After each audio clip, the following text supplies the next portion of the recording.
When you first arrived from London or from England and to get into the European theater, you were part of what I would call, I guess, the second phase of the D-Day invasion?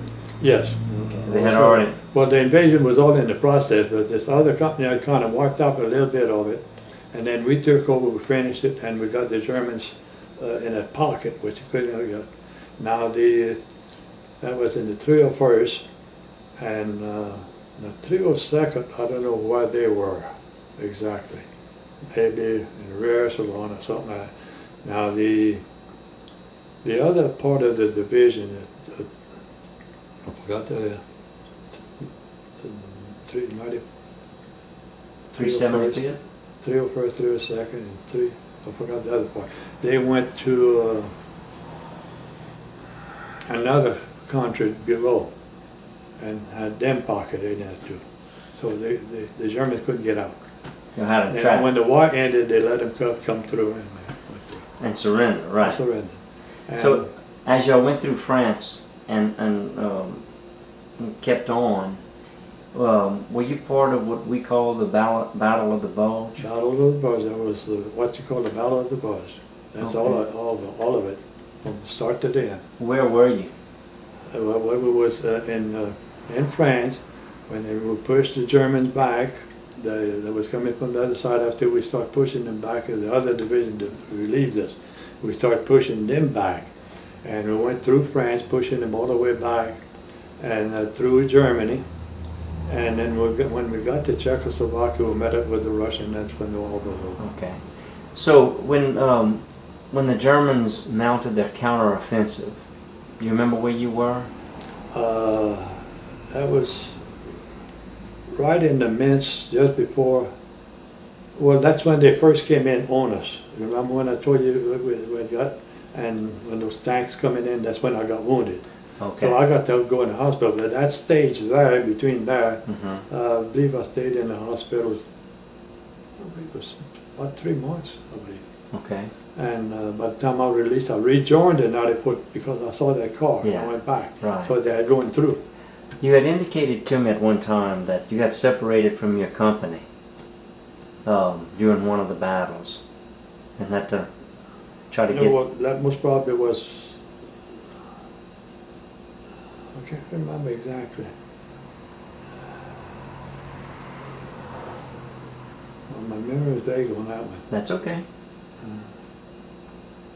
You had talked about, it was of course during the Battle of the Bulge, but at one point you were separated and had to, you were on the wrong side of the force. They had pushed back the American forces temporarily. Oh yeah, well that was during that phase that when right after we finished with the Germans, or just before, I forgot which one it was.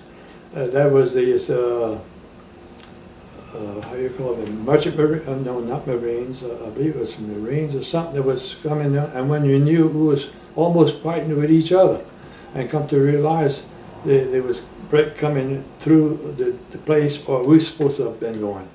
And so it's a good chance that we got to know, realize what happened, and we joined forces. So you didn't have to, you were about to fight each other. We came close. Okay. All right. And those places, those times, like the artillery and division and everything, they were slow coming up. Sometimes what they call the ones way in the rear with the long toms, they call it. And I remember one of the shells that they had sent, and it fell. I was in his house, and I was observing, and the shell went right over the house, and it fell right in the back of it. And I was looking with binoculars, and it threw me off of the chair, and I fell backwards. So quite often the Germans was there was snow and everything on the ground. I remember that too, and they were dressed in camouflage white. And one time when one was coming, I looked out the window, and he was coming. He was about 15 feet away. Oof. I got him in. You didn't even see him until he was 15 feet away? No, when he was coming in. Yeah. He was coming in to try to throw grenades, I guess, inside the building. I remember that part too. Yeah. That wasn't exciting. Yeah. That was hard. Huh? Yeah, it was hard on us because wherever you looked, there'd be Germans laying down on the ground. and the rifle stayed on the side, it was killed and everything. I went through a lot of that. It was heartbreaking to see all that. You mentioned several times that you were observing. Was that what your duty was mostly? No. That's when I first came in, when I was on the observation post. And then after Shope got killed, well then they moved me out, and then I was with the regular army, and I was still in the infantry.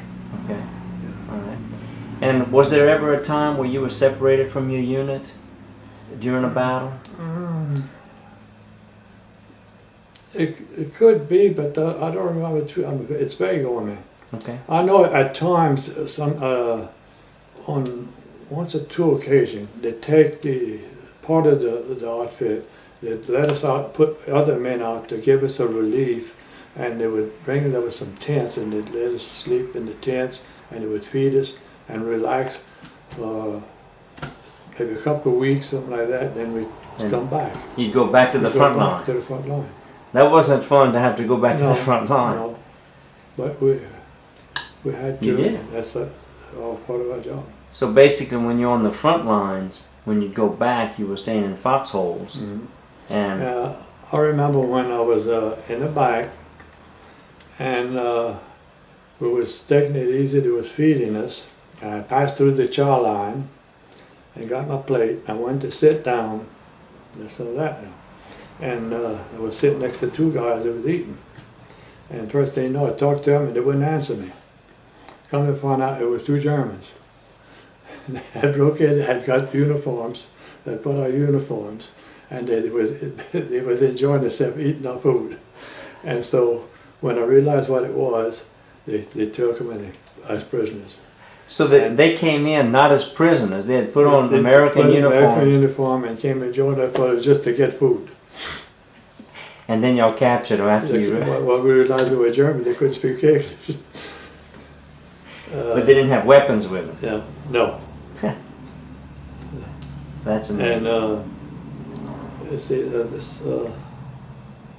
was trying to think of something else I wanted to say.